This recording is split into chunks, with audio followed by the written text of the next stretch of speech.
Thank you very much for the invitation. Thank you very much for giving me the opportunity to speak about this important financing instrument of the EU, which is already acknowledged by everybody. As such, it has been mentioned several times today.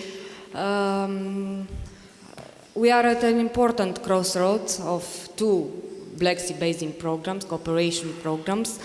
The one for 2007-2013 period, which proved to be a great success. All the participating countries have shown a great interest in this financing instrument. And the one for 2014 and 2020, which will continue the previous program with an increased budget this time, and which aims, of course, to build on what has been already done in the region.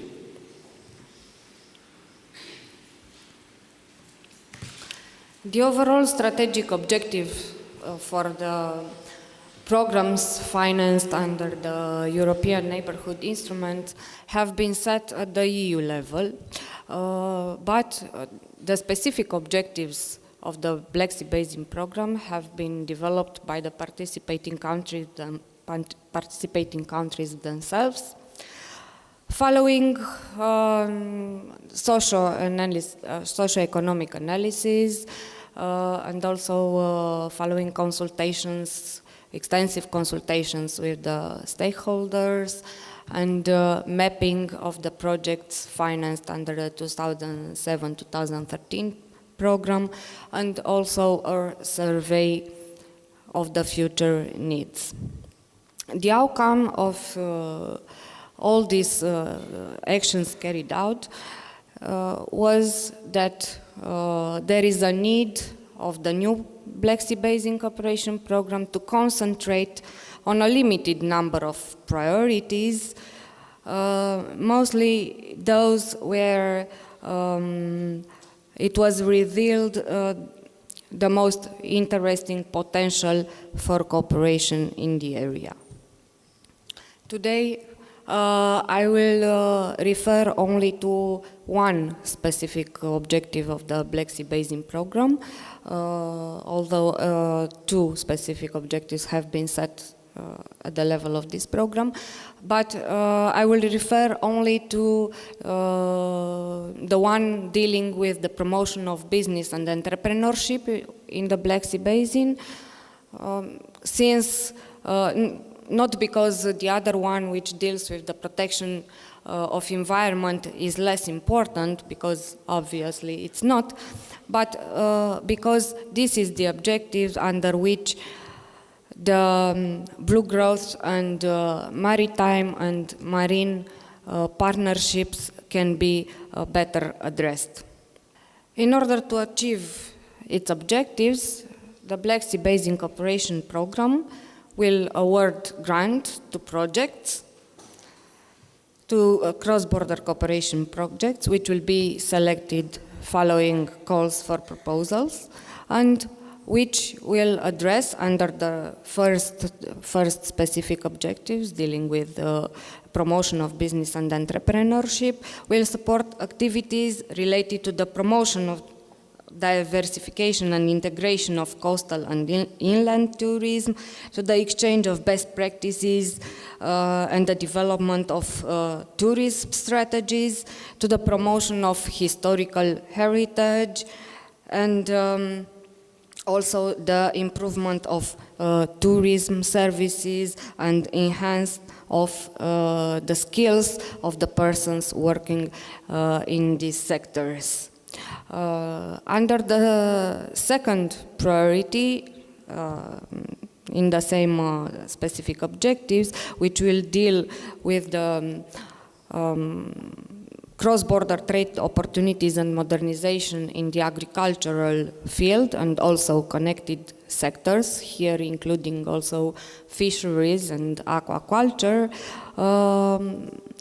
the Black Sea Basin program will support projects dealing with the promotion of international trade links, sectoral networks, partnership and establishing a partnership in the fields, in the Black Sea Basin, to the support of innovation, research and cooperation in the agricultural industry, and also exchange of best practices and introducing innovative technologies for sectoral development. The budget allocated for these specific objectives is almost 60% out of the total budget of the program. Approximately 25 million euros are dedicated to the support of business and entrepreneurship, and also with the strengthening of links, of trade links in the agricultural sectors, out of 44 million the total budgets. The division between the priorities can be seen in the slide. Almost 18 millions for the first priority, and almost 8 millions for the second priority. The rest, as I was saying previously, approximately 19 millions are dedicated to the environmental protection, under which two priorities will be financed: dedicated to joint environmental monitoring, and the other one dedicated to the awareness raising and reduction of the marine litter in the Black Sea Basin.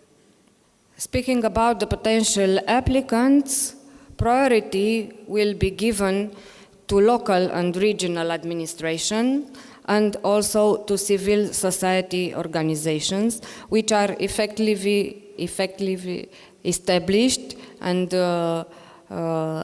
active in the program eligible area. Nevertheless, the national administrations are welcome to participate. National administrations from, especially from those countries which are eligible with the entire territory, like Republic of Moldova, Armenia, Georgia. However, it should be demonstrated that there is a great benefit for the respective projects by involving the national administration. Maybe the main part of my presentation today, some elements regarding the projects, the key elements, the key quality requirements of the projects to be supported in the next period by the new BSB program. These are presented for the first time. It will be included in the guidelines for applicant, since there is a strong need of achieving more concrete results, more tangible results. The key quality requirements are, in the first instance, the added value, the relevance, and the added value of the projects. The project's idea has to be extremely relevant for the project-specific objectives, has to clearly contribute to the results as has been set in the program strategy by addressing development needs or territorial challenges that are shared across all the participating countries or regions in the project. The problems identified has to be solved more efficiently jointly, and the project will need to demonstrate that instead of individual regions or countries acting alone by themselves, the solutions which are jointly identified and developed goes beyond the results that can be independently achieved. Secondly, in order to achieve the best results, it is essential that the project involves partners that are most relevant and competent for the development and implementation of the respective activities, and that the project partners have indeed the capacity and expertise to carry out and to tackle the issues identified in the project proposal. Thirdly, sustainability of project outputs has to be carefully considered in order to ensure long-term benefits, which will continue as well after the project implementation end. When speaking about the project sustainability, there are 3 dimensions here which needs to be considered. One of them is the financial sustainability, meaning the way of financing of potential follow-up activities or operation maintenance of potential investments. Institutional sustainability, meaning the ownership of the project results, and if the case will be, this will not be compulsory but only recommended, political sustainability, meaning what structural impact the project will have, what policies or strategies will be influenced by the result of the respective project. Before concluding my presentation, I would like to invite all the stakeholders to the upcoming conference, which will take place on 14th of July in Romania, in Constanța, where you will have the opportunity to receive more information about the preliminary version of the application pack prepared for the launch of the first call for proposal under the Black Sea Basin Cooperation Program. Thank you very much for your attention. My presentation was brief, but however, I'm available for any question either on plenary session or bilaterally. Thank you very much.